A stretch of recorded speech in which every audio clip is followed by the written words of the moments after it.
जय जिनेन्द्र। निज स्वरूप को परामरस, जामे भर्यो अपार। वंदो परमानंदमय, समय सार अविकार। कुंद कुंद मुनि चंद्रवर, अमृत चंद्र मुनि। आत्मरसी बनारसी, वंदो पद अरविंद। जय जिनेन्द्र पुष्पा जी। हाँ, कल आपका ऑन नहीं था वीडियो। अच्छा रहता है, वीडियो ऑन करके रखते हैं तो अपना ध्यान और अच्छे से लग पाता है क्लास में। मुझे भी समझ में आता है कि आप लोगों को समझ में आ रहा है या नहीं आ रहा है। तो कोशिश करिए कि वीडियो ऑन रहे, नहीं रहे तो भी ऐसे कोई दिक्कत नहीं है, बट कोशिश करनी चाहिए। अपन जैसे जब फेस टू फेस प्रवचन सुनते हैं तो भी ध्यान ज्यादा लगता है ना, तो इसलिए कोशिश ऐसी करनी चाहिए। चलिए, मोक्ष मार्ग प्रकाश नाटक समय सार ग्रंथ के साध्य साधक द्वार पर हमारी चर्चा चल रही है। उसमें कल हमने ज्ञान और क्रिया का स्वरूप समझा, उसके बाद सम्यक्त्व की महिमा देखी। तो ज्ञान और क्रिया का स्वरूप जब हमने समझा तो ज्ञान मतलब क्या? क्षयोक्षम ज्ञान नहीं, आत्मज्ञान की बात है, आत्मज्ञान। और क्रिया मतलब बाह्य चारित्र नहीं, आत्म ध्यान, वो ही क्रिया है।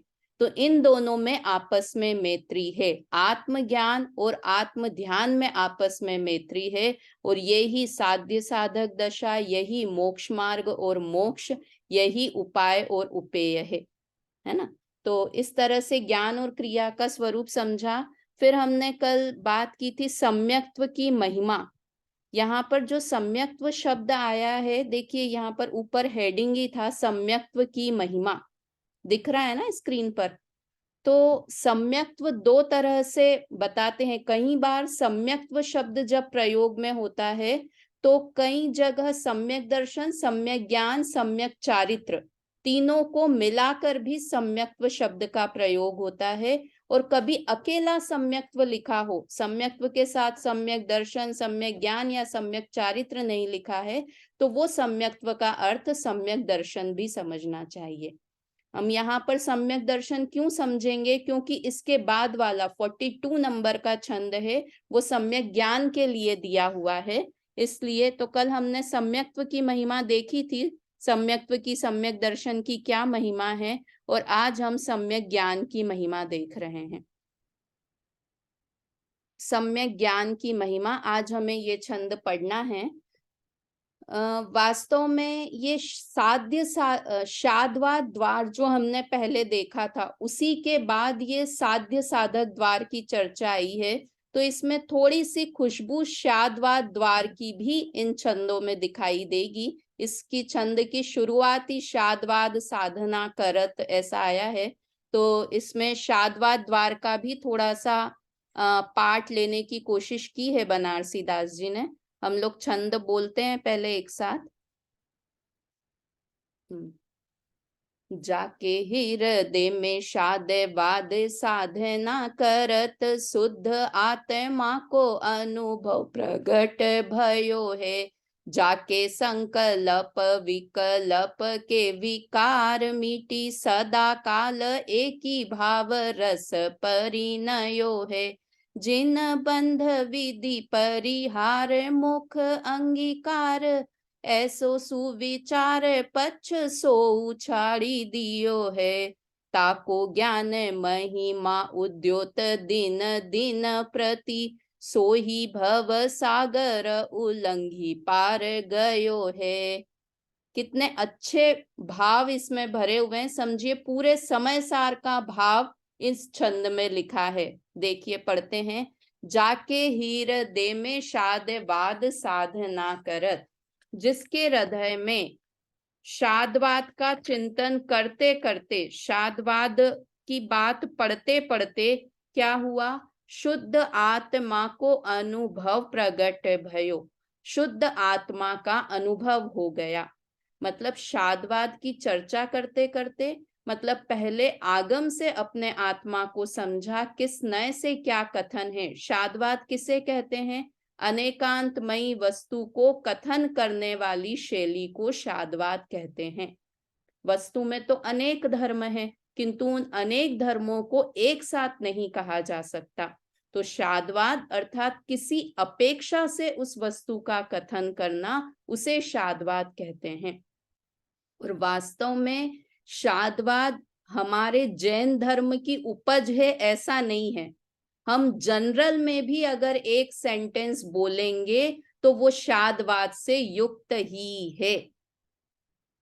है ना। हमने बोला नींबू खट्टा है, तो वो भी शादवाद कथन है। क्यों? क्योंकि नींबू में तो बहुत सारे गुण हैं, वो चिकना भी है, वो गोल भी है, बहुत सारे गुण हैं, किंतु हमने एक गुण को, उसके स्वाद वाले गुण को मुख्य करके बात कही, तो वो शादवाद कथन है।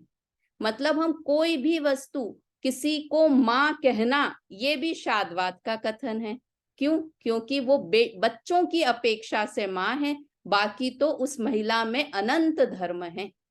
तो यहाँ पर इस तरह शादवाद की साधना करते करते, मतलब हृदय में शादवाद को अच्छी तरह से समझने के बाद शुद्ध आत्मा को अनुभव प्रगट भयो है। शुद्ध आत्मा का अनुभव प्रकट हुआ है। अच्छा, अब ये शादवाद शैली ये समझते होंगे, तिर्यंच गति के जीव को सम्यक्त्व की प्राप्ति हो, तो उन्होंने नए समझे होंगे कि निश्चय नए से आत्मा ऐसा है, व्यवहार नए से ऐसा है। और यहाँ तो लिखा है कि शादवाद की साधना करते करते फिर आत्मा का अनुभव होता है। तो दोनों में तो भेद लग रहा है कि अगर वो वचन शैली से नहीं कहे, किंतु अनेकांतमयी वस्तु को समझता है, इसलिए वो गौण रूप से कि उसने शादवाद की भी साधना की है, ऐसा कहा जाता है। जाके संकल्प विकल्प के विकार मिटी, सदा काल एक ही भाव रस परिणयो है। जिसको सारे संकल्प विकल्प के विकार मिट गए हैं। अब संकल्प विकल्प किसे कहते हैं ये बताएं पहले तो। संकल्प विकल्प एक वो भजन आता है ना, जिया कब तक उलझेगा संकल्प विकल्पों में, कितने भव बीत गए संकल्प विकल्पों में। संकल्प क्या और विकल्प क्या? संकल्प विकल्प खाली संसार के होते हैं ऐसा नहीं है, मोक्ष मार्ग में भी संकल्प विकल्प होते हैं। संकल्प का अर्थ होता है दृढ़ निश्चय करना, है ना। अपन बोलते हैं ना, मैंने ऐसा संकल्प कर लिया है, मैंने ऐसा पक्का विश्वास कर लिया है। तो संकल्प पूर्वक ही विकल्प होते हैं। क्या कहा पुष्पा जी? संकल्प पूर्वक ही विकल्प होते हैं। जैसे मैंने ये संकल्प कर रखा है कि मैं पूजा हूं, मैं महिला हूं, ऐसे मैंने संकल्प कर रखा है, तो अब मेरे सारे विकल्प उस रूप ही चलते हैं, है ना। मैंने अपने को पूजा मानने का संकल्प कर रखा है, दृढ़ विश्वास कर रखा है। नींद में भी कोई उठा के बोलेगा पूजा, तो हाँ, एकदम आंख खुल जाएगी। तो ये मेरा संकल्प है, और इस अनुसार ही मैं महिला हूं, ऐसा मैंने संकल्प कर रखा है पर्याय को अपना मानकर। तो मेरे सारे विकल्प भी वैसे होंगे कि मुझे सुबह उठकर नाश्ता बनाने का, खाने बनाने का ऐसा विकल्प होगा, है ना। पुरुषों को क्या संकल्प है कि मैं पुरुष हूं, तो उनको सुबह उठ के उस तरह के विकल्प होंगे कि मार्केट, शेयर मार्केट का क्या हालचाल चल रहा है। तो संकल्प पूर्वक ही विकल्प होते हैं। तो ये तो संसार के संकल्प विकल्प हुए। अब मोक्ष मार्ग के संकल्प विकल्प कैसे हो जाएंगे कि मैं आत्मा हूं, सम्यक दृष्टि जीव ने ऐसा सोचा, मतलब ऐसा अनुभव किया कि मैं आत्मा हूं, तो उनके सारे विकल्प भी कैसे होंगे, जो ये ऊपर शादवाद साधना लिखी है ना, कि आत्मा को किस नए से कैसा बताया गया है। वो कर्म की बात पढ़ रहे हैं तो भी आत्मा का है, उनके सारे विकल्प, सोचना नहीं पड़ेगा बार बार कि अरे मैं महिला हूं, मुझे ऐसा करना है। ऐसा ही ज्ञानी जीव को बार बार सोचना नहीं पड़ता है, मैं सम्यक दृष्टि हूँ, मुझे भोगों में सुख नहीं रखना चाहिए, मैं सम्यक दृष्टि हूँ, मुझे अन्याय अभक्ष अनीति नहीं होना चाहिए। ऐसे विकल्प करने पड़ेंगे कि सहज ही वो विकल्प हो जाएंगे। इसलिए क्या कहते हैं, संकल्प पूर्वक ही विकल्प होते हैं। किंतु यहाँ क्या कह रहे हैं, संकल्प विकल्प के विकार मिटी, मतलब विकल्प भी मिट गया है उस चीज का। तो अभी देखो, सदा काल एक ही भाव रस परिणयो है, और सदा काल एक ही रस रह गया है। कौन सा रस, मैं जाननहार हूं, मैं ज्ञान स्वभावी ज्ञान मात्र आत्म तत्व हूं। ये पूरे जो समय सार में एक धारा है ना, ज्ञान मात्र वस्तु, ज्ञान मात्र वस्तु। तो अभी उपाय ये अभी चल रहा है ना 47 शक्तियों का वर्णन, उसमें भी बोलते हैं ज्ञान मात्र है, तो मात्र ज्ञान ही है या और शक्तियां भी है और गुण भी है, कि ज्ञान इतना लक्षण, इतना फैला हुआ है ज्ञान लक्षण, कि उसमें सारी शक्तियां अंतर्गर्भित हो गई। इसलिए आचार्य देव ने मोस्ट ऑफ द जगह ज्ञान मात्र आत्मा, ज्ञान मात्र आत्मा ऐसा लिखा है। दर्शन मात्र आत्मा, सुख मात्र आत्मा ऐसा नहीं लिखा, ज्ञान मात्र आत्मा। जैसे होता है ना, किसी वस्तु की पहचान का कोई एक अमुक चिन्ह होता है। अभी हमको, मेरे को बार बार नींबू ही ख्याल में आता है। एक नींबू की बात की तो अपने को नींबू की पहचान में उसमें गुण तो बहुत हैं, किंतु हमको नींबू की मुख्य पहचान किससे होती है, कि जहां खट्टेपन की बात आई तो हमारा तुरंत ध्यान नींबू पर जाएगा। तो वैसे ही उसमें गुण तो बहुत सारे हैं नींबू में, किंतु एक गुण मुख्य जो उसकी पहचान का मुख्य साधन है। तो ऐसे ही आत्मा में गुण तो कितने हैं, अनंत गुण हैं, किंतु ज्ञान कैसा है जो हमें तुरंत पकड़ में आ जाए कि जिसमें ज्ञान है वो जीव है। वो आती है ना पूजा में, ज्ञान की प्रतिपल उठे तरंग झांकता, उसमें आत्म राम, अरे आ बाल सभी गोपाल, सुलभ सबको चिन्मय अभिराम। सुशीला आंटी, मतलब आबाल गोपाल सबको इजीली समझ में आ रहा है कि मैं जान रहा हूं, मैं जान रहा हूं। तो क्या कहने, जो जान रहा है वही तो तुम हो, वही तो आत्मा है, इसलिए ज्ञान मात्र कहा। तो ये सदा काल एक ही भाव, एक ही रस में लिप्त रहते हैं। कौन से, कि मैं आत्मा हूं, मैं ज्ञान मात्र वस्तु हूं, किसी तरह का संकल्प विकल्प उन्हें नहीं रहता है। जिन बंध विधि परिहार मोख अंगीकार, ऐसो सुविचार पक्ष सो छाड़ी दियो है। देखो ये लाइन तो अद्भुत है, जिन्होंने बंध की विधि को छोड़ना है, बंध को छोड़ना है और मोक्ष को अंगीकार करना है, ऐसो सुविचार पक्ष सो छाड़ी दियो है। ऐसे सुविचार का पक्ष भी जिन्होंने छोड़ दिया है। मोक्ष जाना है कि नहीं जाना है मम्मी, मोक्ष जाना है सुनीता आंटी की नहीं जाना है? तो यहाँ क्या कह रहे हैं कि मोक्ष जाना है, ऐसा पक्ष भी मोक्ष में बाधक है, विकल्प है वो। मतलब सोचो कितना निर्विकल्प होने की बात है। हम तो ये हमारे घर गृहस्थी के विकल्प से ही नहीं निकल पा रहे हैं बाहर, और यहाँ तो क्या कह रहे हैं, मुझे मोक्ष जाना है, ऐसा विकल्प, ऐसे सुविचार का भी पक्ष छूट जाता है। मुझे बंध नहीं करना है, बंध का परिहार करना है, मोक्ष अंगीकार करना है।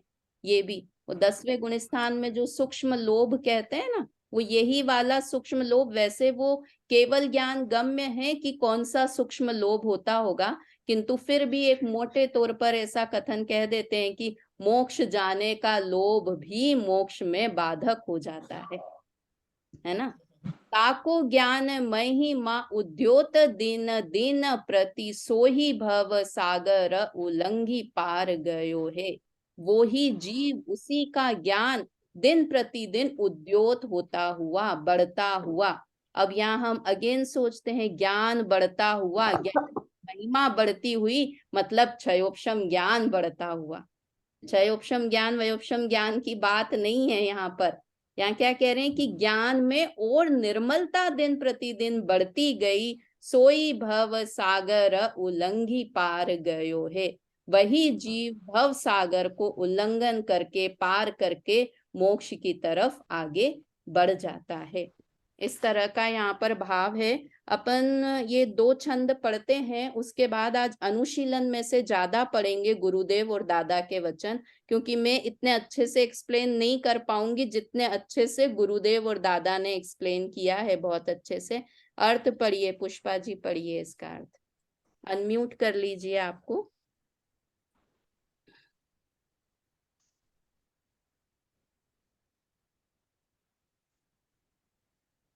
नहीं, हाँ, शादवाद के अभ्यास से।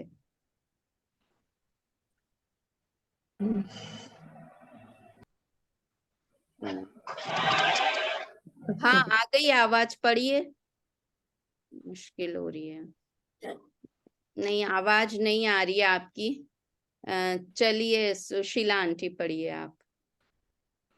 शादवाद के अभ्यास जिसके अंतःकरण में शुद्ध आत्मा का अनुभव प्रकट हुआ, जिसके संकल्प विकल्प के विकार नष्ट हो गए और सदैव ज्ञान भाव रूप हुआ, जिसने बंध विधि का परिहार और मोक्ष अंगीकार का सब विचार भी छोड़ दिया, जिसके ज्ञान की महिमा दिन पर दिन प्रकाशित हुई, वही संसार सागर से पार होकर उसके किनारे पर पहुंचा है ना। इस तरह से यहाँ सम्यक ज्ञान की, वास्तव में सम्यक दर्शन और सम्यक ज्ञान का काल अलग अलग नहीं है, एक ही साथ होते हैं सम्यक दर्शन और सम्यक ज्ञान, किंतु फिर भी यहाँ पर अलग अलग महिमा। और वास्तव में कुंद कुंद आचार्य देव ज्ञान के दीवाने थे।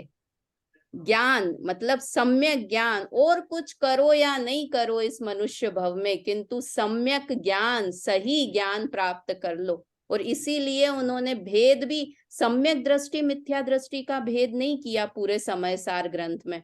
किसका भेद किया मम्मी? ज्ञानी और अज्ञानी जीव का। ज्ञानी इस चीज को ऐसे सोचते हैं, ज्ञानी मतलब समझदार, समझदार लोग इस चीज को ऐसे, भोग भोगने के काल में समझदार लोग क्या सोचते हैं, भोग भोगने के काल में मूर्ख लोग क्या सोचते हैं। इस तरह से मतलब कितनी, उस जमाने में भी कितनी क्लियर सोच थी उनकी कि उन्हें क्या समझाना है, कैसे समझाना है ना। तो इस तरह से ये सम्यक ज्ञान की महिमा हुई। अब अनुभव में नए पक्ष नहीं है, ये समझिए। मैं कह रही हूँ ना, जो पूरे समय सार ग्रंथ का निचोड़, अब यहाँ पे तो समय सार ग्रंथ खत्म ही होने वाला है परिशिष्ट के साथ भी। जो 47 शक्तियों का वर्णन है वो पहले शादवाद अधिकार में था, ये उपाय उपेय अधिकार तो खत्म हुआ, उसके बाद पूरा समय सार ग्रंथ परिशिष्ट के साथ समाप्त हो जाता है। तो अंतिम गाथाएं हैं, इसलिए उसमें सारा, ये पहले भी हम पढ़े हुए हैं, अनुभव में नए पक्ष नहीं है, उसकी चर्चा वापस से करते हैं। अस्ति रूप नासति अनेक एक स्थिर रूप अधीर इत्यादि नाना रूप जीव कहिए। दिसे एक नेकी प्रतिपक्षी न अपर दूजी देखो न दिखाई, वाद विवाद में रहिए। स्थिरता न होई विकल पतित रंगनी में, चंचलता बढ़े अनुभव दशा न रहिए। ताते जीव अचल अबाधित अखंड एक, ऐसो पर सादी के समाधि सुख गहिए। बहुत ही सुंदर अच्छे दोहे हैं ये। अपन तो एक बार पढ़ते हैं, वास्तव में तो 2-2 3-3 बार पढ़ना चाहिए इनको, तब मजा आए इसको। और इतने सरल हैं कि इसको 2-3 बार ध्यान से पढ़ें तो वैसे ही समझ में भी आ जाए।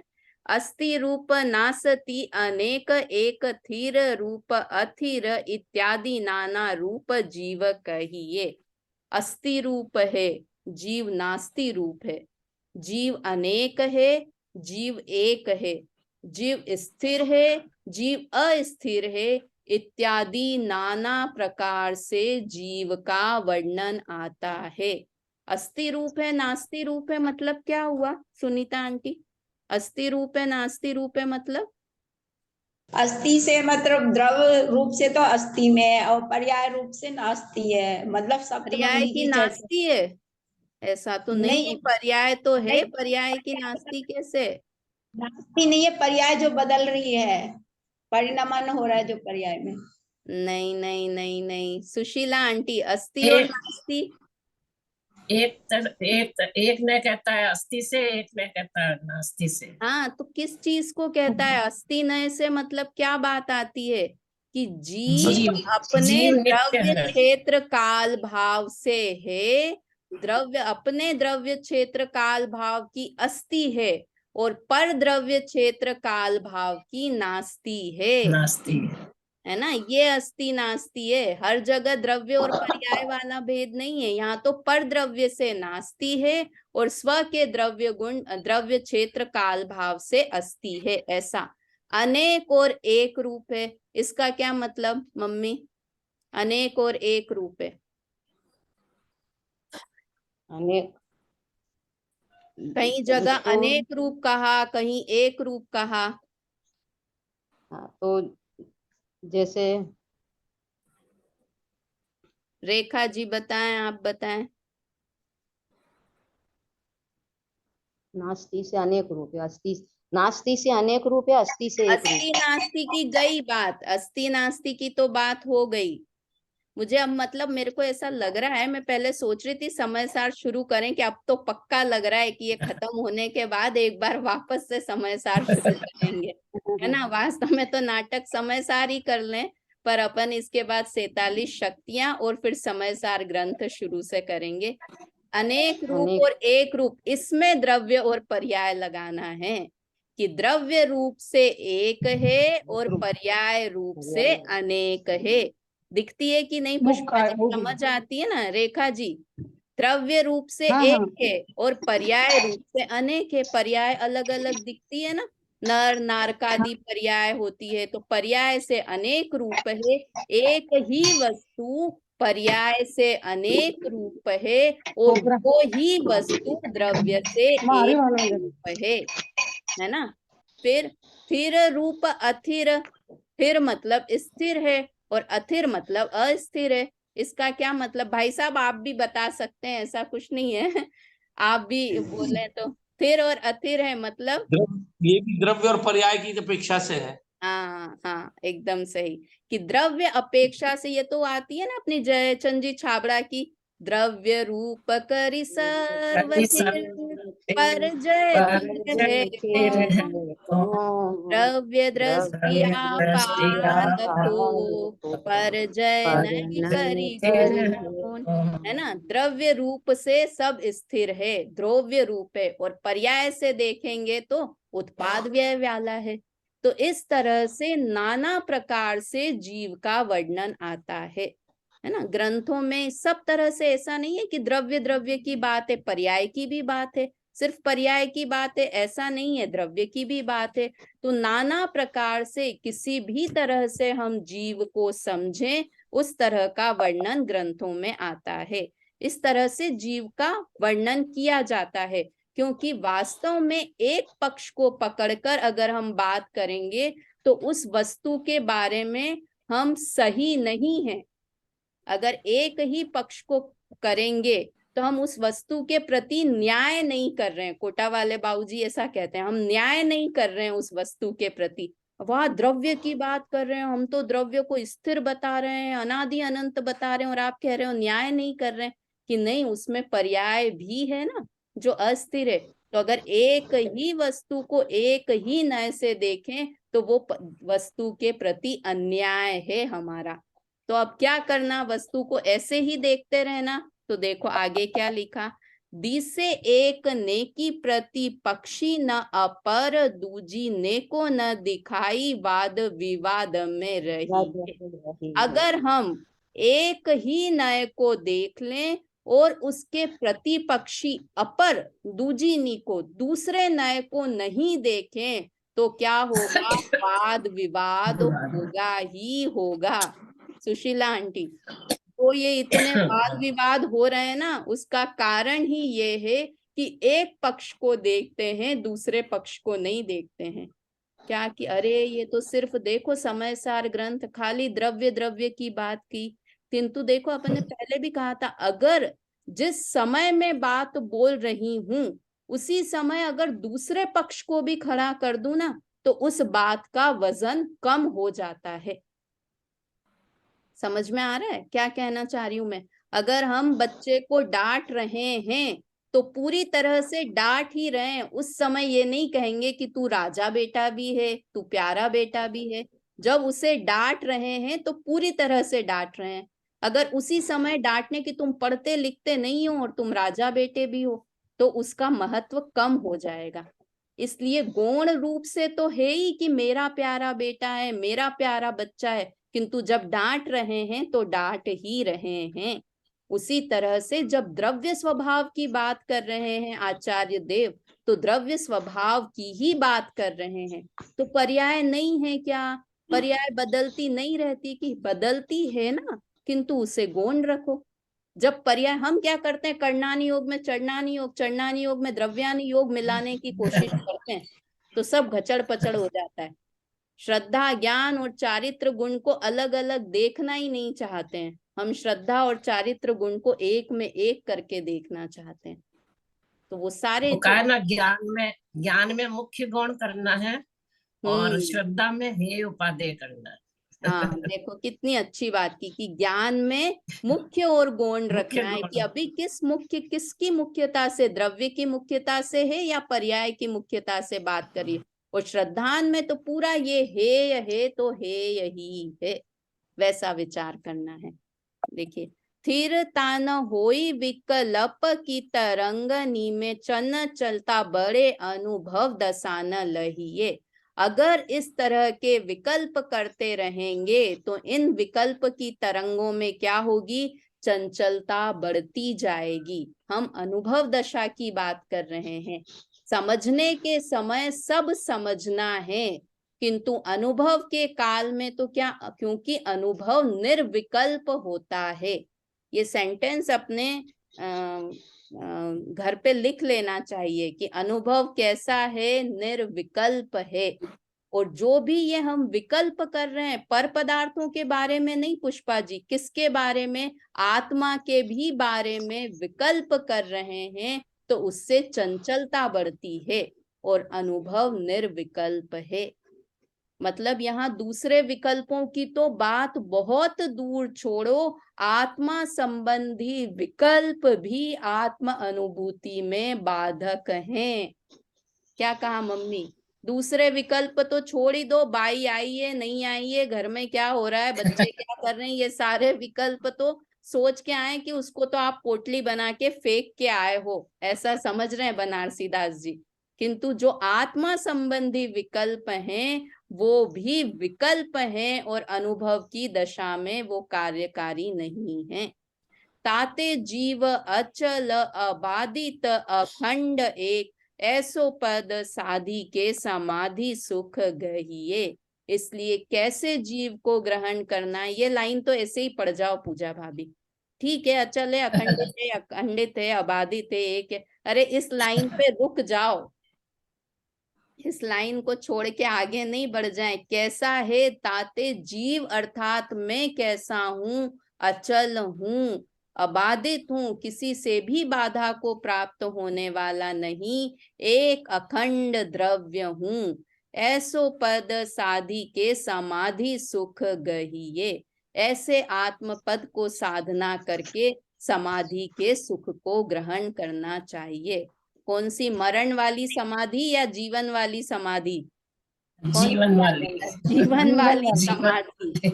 ऐसी समाधि को जीवन में उतारिए, है ना। और वास्तव में ये अचल अबाधित अखंडित एक द्रव्य में हूं, वास्तव में उस द्रव्य तक हमें पहुंचना है, उस द्रव्य पर हमें दृष्टि करनी है ना। पढ़िए इसका अर्थ, पढ़िए रेखा जी, पढ़िए इसका अर्थ।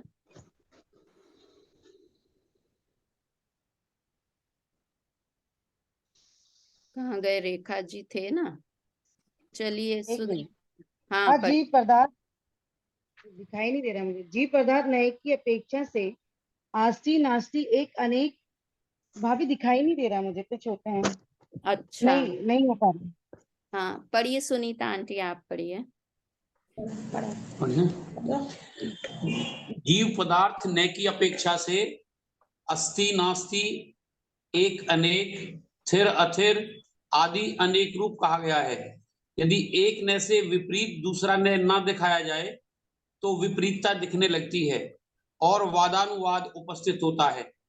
ऐसी दशा में अर्थात न के विकल्प जाल में पड़ने से चित्त को विश्राम नहीं होता और चंचलता बढ़ने से अनुभव टिक नहीं सकता।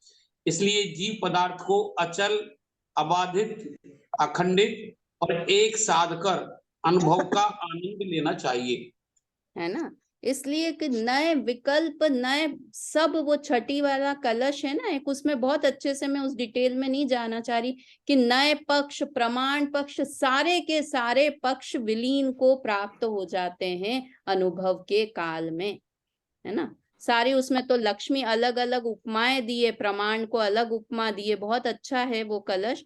चलिए भावार्थ पढ़िए इसका, पढ़िए मम्मी, पढ़ो, आप पढ़ो। एक नए पदार्थ को अस्थि रूप कहता है तो दूसरा नए उसी पदार्थ को नास्ति रूप कहता है। एक नए उसे एक रूप कहता है तो दूसरा नए उसे अनेक कहता है। एक नए नित्य कहता है तो दूसरा नए उसे अनित्य कहता है। एक नए शुद्ध कहता है तो दूसरा नए उसे अशुद्ध कहता है। एक नए ज्ञानी कहता है तो दूसरा उसे अज्ञानी कहता है। एक नए संबंध कहता है तो दूसरा नए उसे अबंध कहता है। ऐसे परस्पर विरुद्ध अनेक धर्मों की अपेक्षा से पदार्थ अनेक रूप कहा जाता है। जब प्रथम नय कहा गया और उसका विरोधी न दिखाया जावे तो विवाद खड़ा होता है और नयों के भेद बढ़ने से अनेक विकल्प उपजते हैं, जिससे चित्त में चंचलता बढ़ने के कारण अनुभव नष्ट हो जाता है। इसीलिए अब प्रथम अवस्था में तो नयों का जानना आवश्यक है, फिर उसके द्वारा पदार्थ का वास्तविक स्वरूप निर्णय करने के अनंतर एक शुद्ध बुद्ध आत्मा ही उपादेय है। चलिए एक होमवर्क आप लोगों के लिए है, पुष्पा जी सब लोग सुनिए। इसमें लिखा है एक नए ज्ञानी कहता है तो दूसरा नए उसे अज्ञानी कहता है। इसका क्या मतलब है ना। ये सोच के, बहुत सरल सा क्वेश्चन दिया है, मतलब ये दो वस्तुओं की बात है या एक ही वस्तु की बात है। ये जितने भी नए लगाए हैं ना, ये अलग अलग वस्तुओं की बात है या एक ही वस्तु की बात है। इतना तो समझ में अब आता ही है कि एक ही वस्तु के बारे में बात है ना। तो एक नए ज्ञानी कहता है, दूसरा उसे अज्ञानी कहता है। जो कुंद आचार्य देव ने ज्ञानी अज्ञानी दो जीव बताए हैं, उन दो जीवों की बात है या एक ही जीव की बात है। और ऐसा कथन कहाँ पर आता है, कौन ज्ञानी कहता है और कहाँ पर अज्ञानी कहा है, ये सोच के आइएगा, है ना पुष्पा जी, रेखा जी, सोच के आइएगा। तो इस पे कल चर्चा करेंगे। और अब मैं थोड़ा सा अनुशीलन शेयर कर रही हूँ, इसको हम पढ़ते हैं, गुरुदेव के ही ये प्रवचन रत्नाकर में से ही लिया हुआ है। सुशीला आंटी पहला पैराग्राफ पढ़ो। आत्मा वस्तु रूप से, आत्मा वस्तु रूप से अभेद है, एक है। यद्यपि उसमें अनंत गुण है, परंतु अनंत गुण में वस्तु अभेद है, एक है। हाँ, ऐसे आत्मा को एक एक नए से देखने पर अखंड आत्मा वस्तु खंड खंड हो जाती है, अर्थात पूर्ण आत्म वस्तु अंतर्दृष्टि में से खो जाती है। ज्ञान व दृष्टि में संपूर्ण आत्म वस्तु की प्राप्ति नहीं होती। अभेद वस्तु लक्ष्य में नहीं आती। आत्मा को जहाँ भेद से दृष्टि में लेने का प्रयत्न करता है, वहीं विकल्प खड़े होते हैं। अभेद लक्ष्य में नहीं आता। आह, पर से व राग से आत्मा की प्राप्ति होना तो दूर रहो, आत्मा को उसके एक एक गुण से देखने पर भी आत्मा की प्राप्ति नहीं होती। कितनी अच्छी लाइन है ना। पर व राग से तो आत्मा की प्राप्ति दूर कहो, पर आत्मा को उसके एक एक गुण से देखने पर भी आत्मा की प्राप्ति नहीं होती। इतने सारे गुण वाले आत्मा को आपने एक गुण वाला कह दिया, है ना, तो उससे भी आत्म तत्व की प्राप्ति नहीं होती। और देखो ये भी एक कितना अच्छा था, ऐसे आत्मा को एक एक नए से देखने पर अखंड आत्म वस्तु खंड खंड हो जाती है। मतलब ये अत्याचार है, अन्याय है, गलत है एक अखंडित वस्तु को आपने लिमिटेड कर दिया कि वो उतना ही है। कैसा अनुभव होता होगा, कैसे अखंड वस्तु का। और ऐसा मुश्किल है कि ऐसी आत्मा का अनुभव नहीं हो कि हम जगत के सारे पदार्थों को अखंड रूप में ही ग्रहण करते हैं। एक आत्मा में कुछ हो जाता है हमें समझने में। मम्मी, हम कुछ भी सामान, एक में तो आज तो नींबू ही ख्याल आ रहा है, एक नींबू खरीदने जाते हैं ना, तो उसे अखंड नींबू देखकर खरीदते हैं। एक चीज देखकर उस नींबू को नहीं खरीदते हैं। उसमें चिकनापन भी, फ्रेश भी होना चाहिए। रस तो मिल ही जाएगा, कैसा भी नींबू लेके आओ, नया पुराना, किंतु सारे गुण देखकर उस नींबू को ग्रहण करते हैं। तो ऐसे ही जब आत्मा का अनुभव है तो अखंड आत्मा का अनुभव ही होता है ना। आगे आगे पढ़िए। पुष्पा जी, आपका अनम्यूट हो सकता है तो पढ़िए। देखो इस कलश में मैं ऊपर करती हूँ इसको।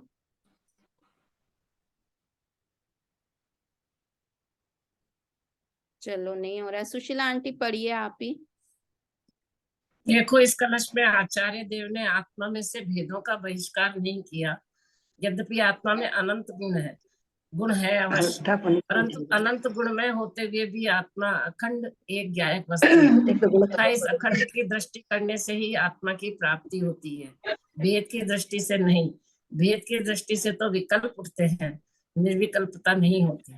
हाँ, आत्मा के भेदों का बहिष्कार नहीं किया कि भेद है ही नहीं। भेद तो हैं, अनंत गुण है, किंतु फिर भी हमें एक अखंड वस्तु को देखना है। देखो, एक छोटी सी जनरल सी बात है, जब हमें विकल्प, बाहर के विकल्प बुरे लगते हैं, तो आत्मा के संबंध में विकल्प कैसे अच्छे हो सकते हैं, है ना। हम लौकिक में भी हमें टेंशन नहीं चाहिए किसी भी चीज के लिए, तो आत्मा को समझने में हम टेंशन कैसे रख सकते हैं। जैन धर्म निर्भार होने का धर्म है। भार, किसी भी तरह का भार नहीं रखना है कि मुझे इतने, अरे मैंने तो एक ही ग्रंथ पढ़ा है, मुझे बहुत ग्रंथ पढ़ने हैं। मैंने तो एक ही तीर्थ यात्रा करी है, मुझे बहुत तीर्थ यात्रा करनी है। अरे विकल्प से रहित हो जाओ, निर्विकल्प होने का। जिस निर्विकल्पता की प्राप्ति करनी है उसका मार्ग भी निर्विकल्प ही होगा। विकल्प के मार्ग पर चल के निर्विकल्पता की प्राप्ति नहीं की जा सकती है ना। इसलिए बहुत धर्म करना बहुत सरल है, बहुत आसान है। हमने अपने अनादि अभ्यास से उसे कठिन बना दिया है ना। आगे यहाँ कहते हैं, पढ़िए। हाँ सुशीला आंटी, आप ही पढ़ दीजिए, बस 2 पैराग्राफ में। यहाँ कहते हैं कि एक एक नए से शक्तियों को देखे यहाँ कहते हैं कि एक एक नए से शक्तियों को देखे तो आत्मा खंड खंड होकर नाश हो जाए। अखंड द्रव्य वस्तु ज्ञान में आएगी ही नहीं। वस्तु के नित्य अनित्य, एक अनेक इत्यादि धर्म है तथा सामान्य द्रव्य रूप से एक रूप और विशेष अपेक्षा से भेद रूप वस्तु है। तथापि ज्ञानी तो वस्तु को सर्वशक्तिमय अभेद एक ज्ञान मात्र अनुभव करता है। बस इसी का नाम सम्यक दर्शन और सम्यक ज्ञान है। देखो कितना सरल कर दिया सम्यक दर्शन और सम्यक ज्ञान, कि वस्तु को सर्वशक्तिमय अभेद एक ज्ञान मात्र अनुभव करना, बस इसी का नाम सम्यक दर्शन और सम्यक ज्ञान है। कितना सरल और कर सकते हैं।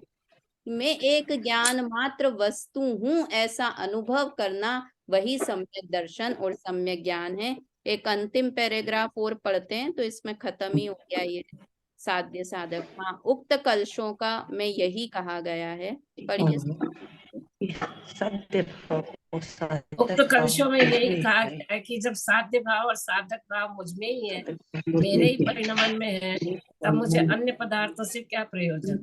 तात्पर्य यह है कि आत्मा को अपने कल्याण के लिए किसी पर की ओर देखने की आवश्यकता नहीं है। मुक्ति का मार्ग पूर्णतः स्वाधीन है और मुक्ति में तो पूर्ण स्वाधीनता है ही। हाँ, तो इस तरह से साध्य भाव, इस तरह से ये साध्य साधक भाव को भी यहाँ पे कंक्लूजन रूप में ले लिया। तो मुक्ति का मार्ग पूर्ण स्वाधीन और निराकुल है, ऐसे मार्ग को हम भी प्राप्त करें। जिनवाणी स्तुति बोलते हैं।